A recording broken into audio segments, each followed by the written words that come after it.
Assalamualaikum warahmatullahi wabarakatuh. Nama saya Anggraheni Tijangasmoro dan teman-teman saya dari kelompok 4 akan mempresentasikan tentang fotoperiodisme dan embriogenesis. Nama saya Gustian Mahendra dari kelas 12 MIPA 6 nomor absen 2. Di sini saya akan menjelaskan tentang tanaman hari panjang atau long day plants. Tanaman hari panjang adalah tanaman yang pembungaannya dipengaruhi oleh panjang hari yang lebih panjang daripada panjang hari minimum kritis dengan dipengaruhi faktor-faktor lingkungan lainnya. Tanaman ini biasanya berbunga di belahan bumi utara selama akhir musim semi atau awal musim panas, sebagai masa dengan panjang hari yang lebih panjang. Di belahan bumi utara, hari terpanjang tahun ini adalah pada atau sekitar 21 Juni atau titik balik matahari. Setelah tanggal tersebut, panjang hari terjadi lebih pendek, yaitu malam tumbuh lebih panjang.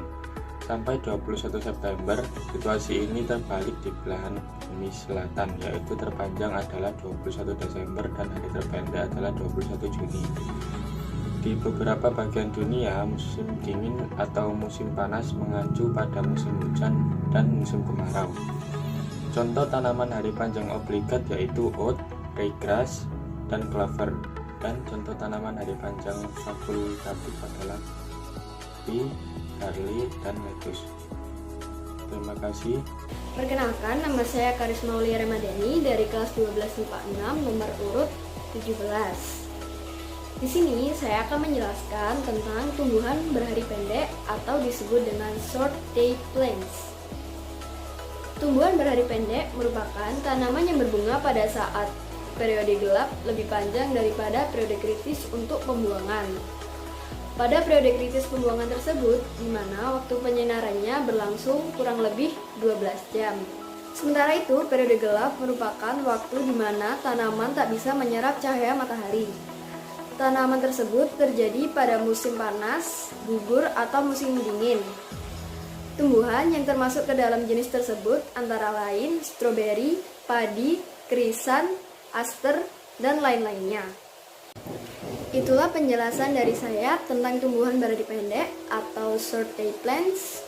Semoga bermanfaat dan terima kasih. Tumbuhan berhari sedang. Tumbuhan hari sedang adalah tumbuhan yang berbunga jika terkena penyinaran kira-kira 12 jam sehari, 12 jam terang dan 12 jam gelap. Respon berbunga paling kuat dalam kondisi ini ketika respon diamati selama tahap awal pengembangan, sedangkan tingkat respon yang sama diperoleh ketika di bawah hari-hari ketika diamati pada tahap selanjutnya. Bunga pertama terbentuk paling rendah di bawah rezim fotoperiodik dengan periode gelap 12 jam lebih lama. Respon berbunga lebih kuat di bawah siklus berkepanjangan 12 jam dan rezim gelap 16 jam daripada di bawah rezim gelap 12 jam. Istirahat cahaya yang diberikan di tengah periode gelap 16 jam benar-benar menghambat pertumbuhan. Contoh tanaman hari sedang yaitu kacang dan tebu.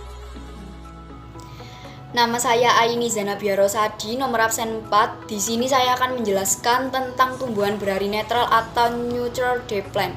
Jadi, meskipun cahaya sangat berperan penting bagi tumbuhan, dengan bantuan cahaya tumbuhan dapat hidup dengan baik. Selain itu, cahaya juga dapat sangat membantu dalam proses pertumbuhan, perkecambahan, fotosintesis, dan lain-lain. Tetapi untuk tumbuhan berhari netral atau neutral day plant ini, tumbuhan tidak bergantung pada panjang penyinaran untuk berbunga. Tetapi tumbuhan akan berbunga jika sudah memasuki tahap pematangan tertentu, atau tumbuhan lebih dipengaruhi oleh usia tumbuhan itu sendiri. Contoh dari tanaman berhari netral ini adalah bunga mawar, bunga matahari, anyelir, jagung, padi, tomat, lada, buncis, kacang polong, mentimun, dan kapas.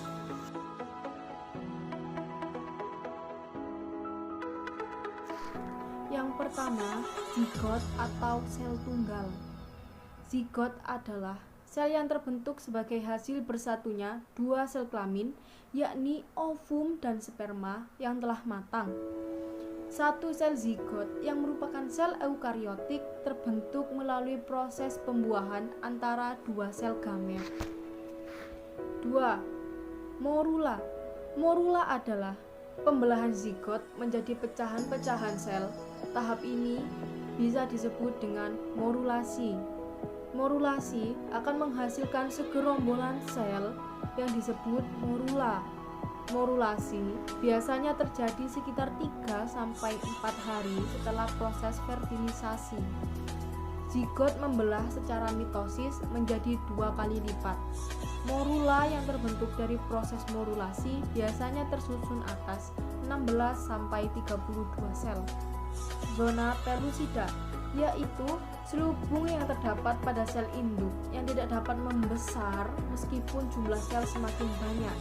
Masing-masing sel yang terbentuk dari pembelahan zigot disebut blastomer. Blastomer inilah yang akan membentuk struktur seperti bola padat yang disebut sebagai morula. 3. Blastula.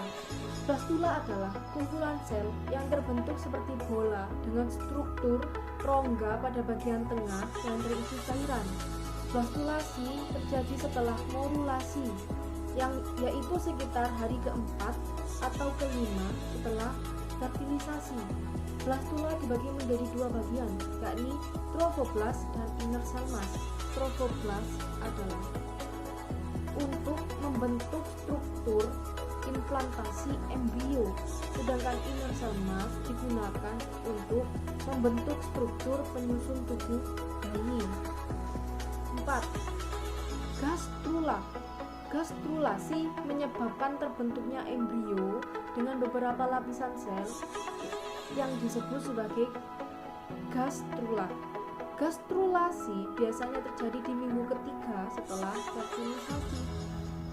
Penyebab terjadinya gastrulasi yaitu ada 3. Yang pertama, pergerakan sel. Yang kedua, perubahan bentuk. Dan yang ketiga, perubahan susunan sel. Perbandingan 2 tipe gastrulasi. Yang pertama, embrio echinoderma. Contohnya adalah bulu babi, di mana memiliki sedikit kuning telur bahkan tidak ada. Dan yang kedua, yakni embrio amfibi. Contohnya adalah katak, yakni memiliki cukup banyak kuning telur, di mana kuning telur ini merupakan bagian embrio yang berfungsi sebagai penyimpan nutrisi untuk proses perkembangan embrio. Perbedaan antara echinodermata dan amfibi. Yang pertama, echinodermata memiliki blastosol berukuran besar. Pada fase gastrula, beberapa sel pada kutub vegetal akan berubah bentuk menjadi lebih pipih dan melekuk ke dalam membentuk arkenteron. Invaginasi adalah pelekukan sel-sel vegetal ke arah dalam membentuk 3 lapisan embrionik. Pergerakan sel-sel vegetal akan membentuk mesenkim. Mesenkim akan menghasilkan julura yang dapat berkontraksi dan menarik arkenteron sehingga ukuran menjadi lebih panjang. Lapisan terluarnya dari embrio ini adalah ektoderm dan terdalam adalah endoderm.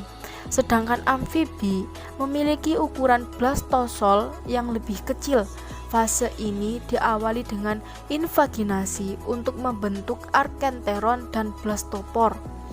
Arkenteron ini akan memanjang dan mendorong blastosol hingga hilang.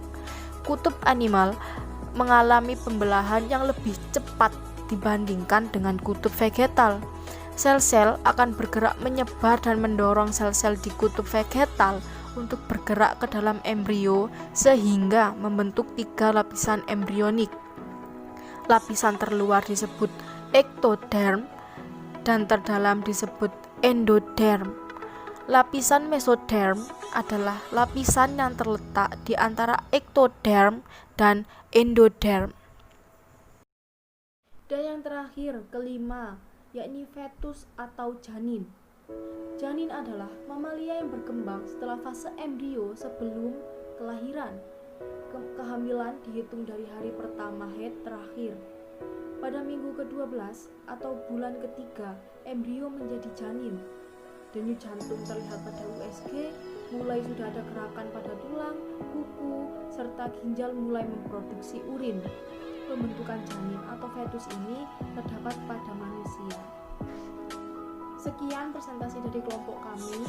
Semoga dengan adanya presentasi ini bisa menambah wawasan juga pemahaman tentang materi fotoperiodisme dan embryogenesis. Presentasi ini kami tutup. Wassalamualaikum warahmatullahi wabarakatuh.